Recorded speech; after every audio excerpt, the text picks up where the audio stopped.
പ്രധാന നായകന്മാരുടെ നാട്, വൈക്കം സത്യാഗ്രഹികളുടെ നാട്, കമ്മ്യൂണിസ്റ്റ് പാർട്ടിയുടെ സ്ഥാപക നേതാവ്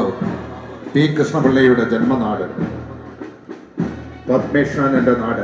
സി കെ വിശ്വനാഥന്റെ നാട്, ബോസ് സുചേട്ടന്റെ നാട്, പി എസ് ശ്രീനിവാസന്റെ നാട്,